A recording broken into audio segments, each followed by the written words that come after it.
The Lord be with you. and with your spirit. A reading from the Holy Gospel according to Luke. Glory to you, O Lord. Jesus was driving out a demon that was mute. And when the demon had gone out, the mute man spoke, and the crowds were amazed. Some of them said, "By the power of Beelzebul, the prince of demons, he drives out demons." Others, to test him, asked him for a sign from heaven. But he knew their thoughts and said to them, "Every kingdom divided against itself will be laid waste, and house will fall against house. And if Satan is divided against himself, how will his kingdom stand? For you say that it is by Beelzebul that I drive out demons. If I then drive out demons by Beelzebul, by whom do your own people drive them out? Therefore they will be your judges. But if it is by finger of God that I drive out demons, then the kingdom of God has come upon you. When a strong man fully armed guards his palace, his possessions are safe. But when one stronger than he attacks and overcomes him, he takes away the armor on which he relied and distributes the spoils. Whoever is not with me is against me, and whoever does not gather with me scatters. The Gospel of the Lord. Praise to you, Lord Jesus Christ. Please be seated.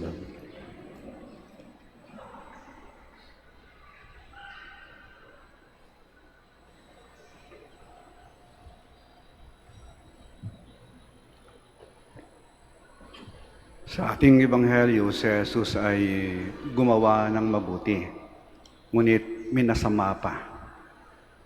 Pinagaling ng isang taong may sakit, nag-isip pa sila ng masama. Pinaalis niya ang demonyo na sumapi sa isang tao. Sabi nila, napaalis na yan dahil demonyo din siya. Ayan.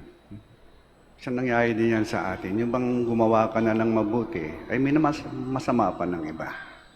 Tumulong ka na, ay ginawan ka pa ng kwento. Nagmagandang loob, nang malasakit ka na, ay binaliktad pa, ikaw pa yung lumabas na kontrabida. Kaya kuminsan kapag ka medyo maramdamin ka, yung sensitive, yung balat sibuyas, sabihin mo, ayoko na. Pagkatapos kong gumawa ng mabuti, ito pang gawin nila sa akin. Ayoko na. Ayoko nang tumulong kung nagawa ng mabuti. Pero hindi si Jesus, kahit yun yung narinig niya, sinabi sa kanya, tuloy siya sa paggawa ng kabutihan. Kasi alam niya, ang ginagawa niya ay gawain ng Diyos. He never stopped doing good. Hindi siya huminto sa paggawa ng kabutihan. Kasi palaala din sa atin na magkaroon ng sapat na tapang. Hindi kapal ng mukha, ngunit lakas ng loob upang alam natin na tumabuti ito. Kahit anong sabihin niyo, ito isipin niyo, pagpatuloy ko to. Hindi ako hinto, hindi ko susuko. Tibay ng loob upang ipagpatuloy ang numang mabuti. On the other hand,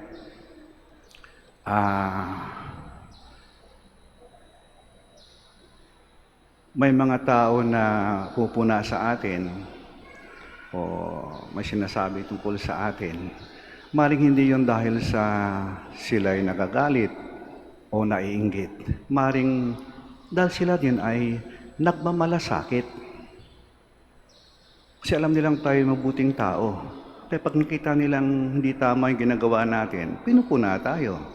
Sinasaway tayo. Wala silang balak na tayo ay siraan o pahiya. Hindi. Kasi nagmamalasakit sila eh.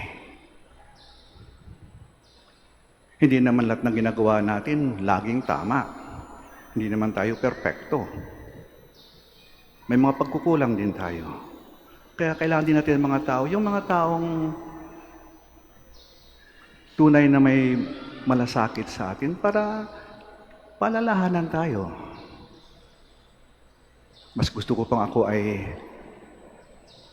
sawayin, punain, at kahit pagalitan ng isang taong matuwid at tapat kaysa purihin at palakpakan ng isang taong sinungaling at baluktot. Kaya kuminsan pagka may pumuna sa atin, no? Magnilay tayo, mag-isip, higit sa lahat magpakababa. Maring may laman ng katotohanan ang pamumuna nila. At kailangan rito ay yung kababaan ng kalooban natin. Maring masakit, maring masaktan to sinasabi nila, pero pagkatapos na manalit yung sakit, tumahimik tayo, magnilay. Oo nga pala, no? Tama rin siya. Kaya ito'y paraan ng pagbabago sa atin. Kadalawang aral ang ating napulot sa Ebanghelyo ngayon. Una, pagpatuloy natin ang lahat ng kabutihang ating ginagawa. Kahit anong sabihin ng iba, kahit anong isipin ng iba, kahit anong gawin ng iba, kung ng lakas ng loob at tapang kalooban ay pagpatuloy ang lahat ng mabuting bagay na ating ginagawa. At pangalawa, pag tayo ay makatanggap ng mga pamumuna, paalaala, o kahit pagsaway ng mga taong may magandang intensyon para sa atin, magpakababa tayo, magnilay, mag-isip, magsisi at magbago.